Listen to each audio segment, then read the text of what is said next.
पहली चीज जो सबसे पहले बदलनी चाहिए वो है आपका सोचने का तरीका। अगर आपके सोचने का तरीका रिएक्शन बेस्ड है, यानी जैसे लोग आपके साथ पेश आते हैं आप वैसे सोचते हो, तो आप कभी भी अपने हालात पर कंट्रोल नहीं पा सकते।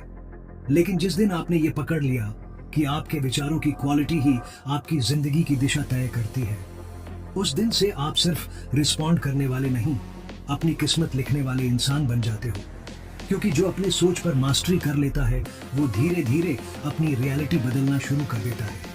ये पहली सीढ़ी है अपनी सोच को रिवायर करना, हर नेगेटिव थॉट को पहचानना और फिर उसे पकड़कर अपने विश्वास में बदलना। लेकिन सिर्फ सोच बदलने से कुछ नहीं होता। दूसरी चीज है आपकी ऊर्जा। दुनिया में वही इंसान आगे बढ़ता है जिसकी एनर्जी फोकस में है। सोचो, अगर तुम्हारी एनर्जी हर दिन उन बातों में खर्च हो रही है जो तुम्हारे बस में नहीं, जैसे लोग क्या कहेंगे, किसने क्या किया, कौन तुम्हें पसंद करता है और कौन नहीं, तो फिर तुम अपनी असली ताकत को कहाँ इस्तेमाल कर रहे हो? हर महान इंसान ने एक बात सीखी है, अपनी ऊर्जा को बचाओ और उसे सही दिशा में चैनल करो। सुबह उठते ही कौन से विचार तुम सोचते हो, कौन सी आदतें तुम्हारा समय खा जाती हैं, कहाँ तुम खुद को थका रहे हो, वहां से अपने आप को खींच कर लो। जब तक एनर्जी स्कैटर्ड है जिंदगी भी बिखरी हुई होगी। तीसरी और सबसे खतरनाक चीज है आपकी पहचान, आपका मैं कौन हूं का भाव। जब तक तुम खुद को वही पुराना इंसान मानते रहोगे जो परेशान है, जो टूटा हुआ है, जो अनलकी है, जिसे कुछ समझ नहीं आता, तब तक तुम चाहे जितनी कोशिश कर लो, तुम्हारा सबकॉन्शियस माइंड तुम्हें वही रखेगा।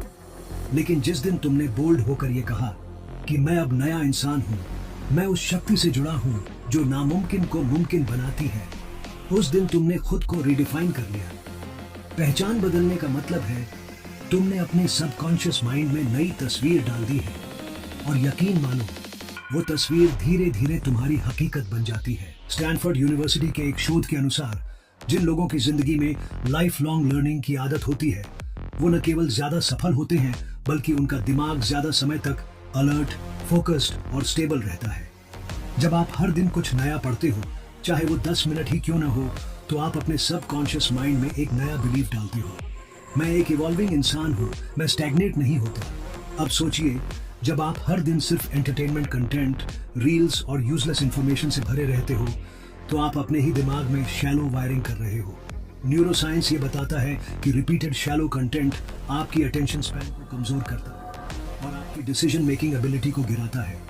लेकिन जब आप खुद को डीप नॉलेज से एक्सपोज करते हो, self development books, psychology, philosophy, financial intelligence या स्पिरिचुअल साइंसेस, तो आप अपने दिमाग के प्री फ्रंटल कॉर्टेक्स को एक्टिवेट करते हो, जो जिम्मेदार होता है लॉजिकल थिंकिंग, प्लानिंग और फोकस के लिए। स्टडी कोई मजबूरी नहीं है, ये आपकी आजादी की चाबी है।